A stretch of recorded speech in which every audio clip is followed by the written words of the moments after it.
शांति। आइए सुनते हैं 26/11 की मुरली के 4 सब्जेक्ट में मक्खन क्या है।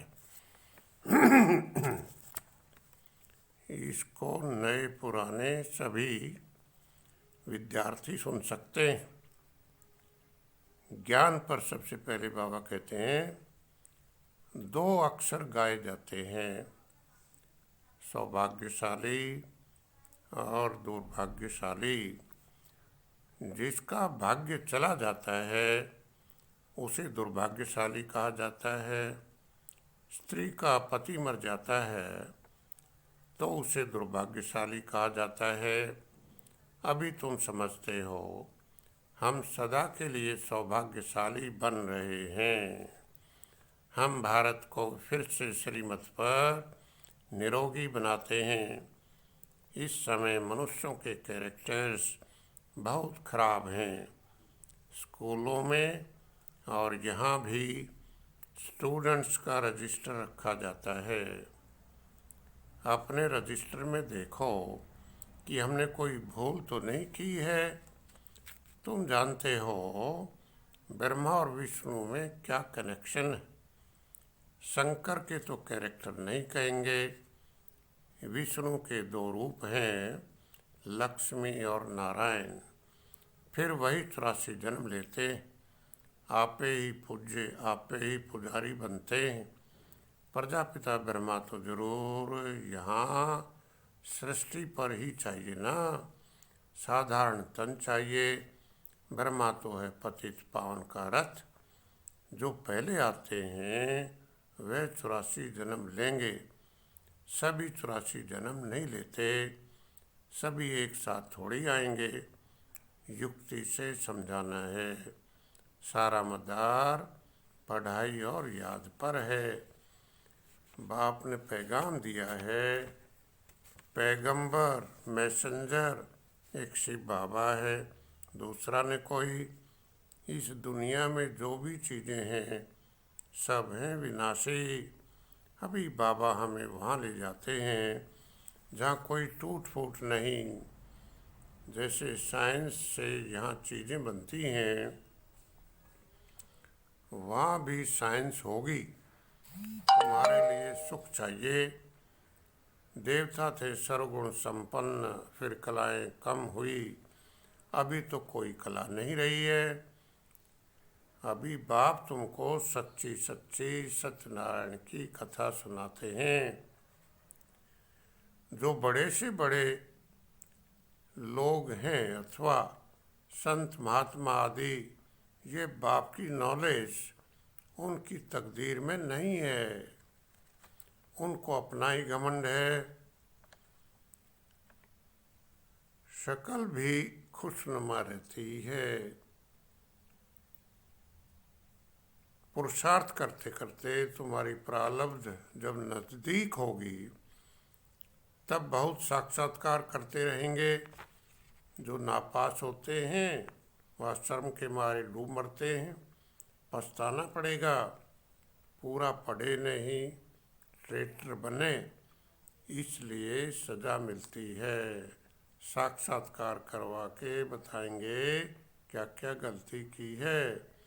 जब कर्मातीत अवस्था हो जाएगी तो यह शरीर छोड़ना पड़ेगा। जैसे स्कूल में रेस करते हैं वैसे तुम्हारी रेस है। जल्दी जल्दी इस पुरानी दुनिया से जाना, फिर पहले नंबर में नई दुनिया में आना है। अभी बाप कहते हैं तुम कौड़ियों पिछाड़ी टाइम वेस्ट नहीं करो। अपने को शरीर समझना यह भी एक कड़ी बीमारी, इसलिए सब रसातल में चले गए हैं। उनको फिर साल्वेज करना अर्थात निकालना है। अब बाबा योग या धारणा पर कहते हैं अपने कैरेक्टर सुधारने के लिए याद की यात्रा में रहना है। इसी याद से सदा सौभाग्यशाली बनते हैं। सारा मदार याद है नंबर 1। इसी से संपूर्ण निर्विकारी बन जाएंगे और वैजयंती माला में पिरो जाएंगे। तकलीफ में थोड़ा कुड़कने की आवाज़ आती है, बीमारी होती है, और जब कुड़कते हैं, कराते हैं, तो बाबा कहते हैं तकलीफ में थोड़ा कुड़कने की आवाज़ आती है, परंतु अपने को आत्मा समझ बाप को याद करना है। यहाँ जब योग में बिठाते हैं तो याद दिलाओ कि आत्मा अभिमानी होकर बैठो, बाप को याद करो। 5 मिनट बाद फिर बोलो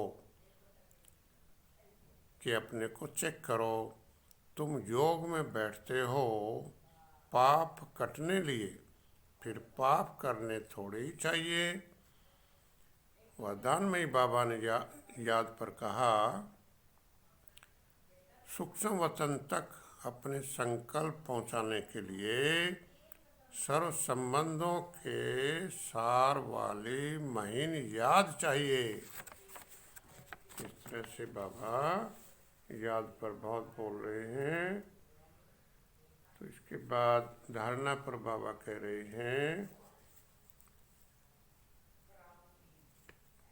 कुछ भी हो जाए रोना नहीं है। जो अच्छी मेहनत करते हैं उन्हें खुशी का पारा चढ़ता है, शक्ल भी खुशनुमा रहती है।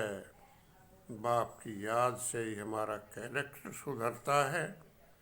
ये चेक करने के लिए रजिस्टर रखो, खुद को चेक करो कि मैं कितनी धारणा करता हूँ, कितनी याद करता हूँ, मेरे कैरेक्टर कैसे हैं। अगर मेरे में रोने की आदत है तो मैं दूसरों को खुश मिजाज कैसे बना सकता हूँ।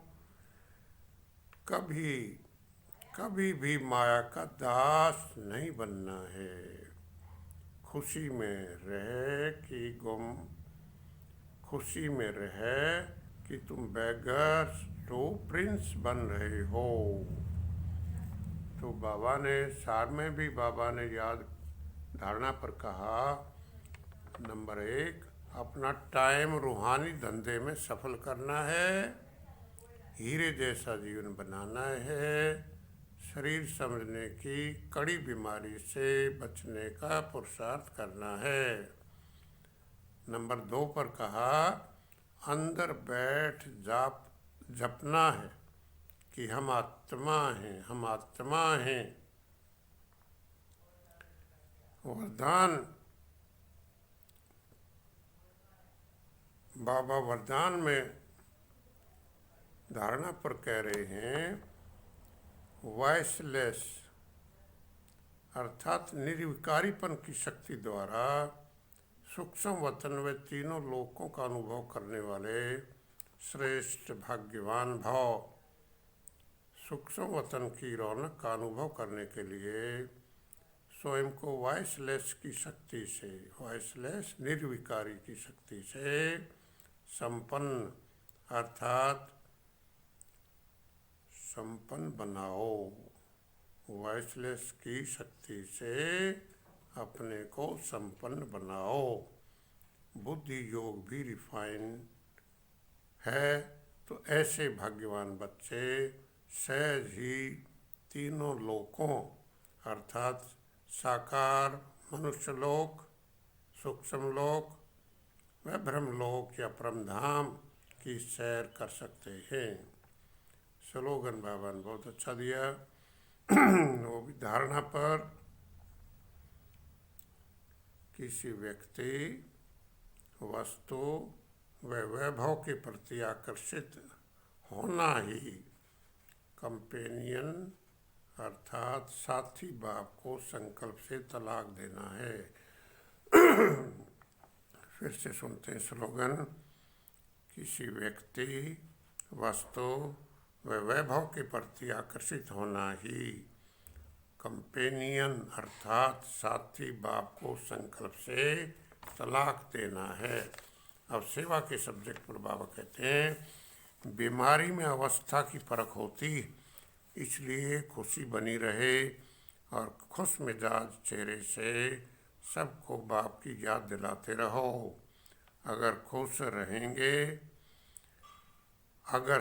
खुद रोएंगे तो दूसरों को खुश मिजाज कैसे बनाएंगे? ये 84 जन्मों का चक्र तुम्हारे सिवाय कोई भी समझा नहीं सके। होशियार बच्चों को जाकर कॉलेज, यूनिवर्सिटी आदि में सेवा करनी चाहिए कि हम आपको श्री कृष्ण के 84 जन्मों की कहानी सुनाएं। श्री कृष्ण ही नारायण बनते हैं। इसमें होशियार कोई भाषण करना चाहिए। योग के प्रोग्राम में जब आपके सामने बिठाते हो तो याद दिलानी चाहिए कि आत्म अभिमानी होकर बाप को याद करो। बाप की याद से तुम उस पार चले जाएंगे। अपने को शरीर समझना भी एक कड़ी बीमारी है। ऐसे समझ जो रसातल में चले गए हैं उनको फिर साल्वेज करना व निकालना है। समान हम ले सकते हैं, याद की यात्रा में रहने वाली आत्मा हूँ। अच्छा, ओम शांति।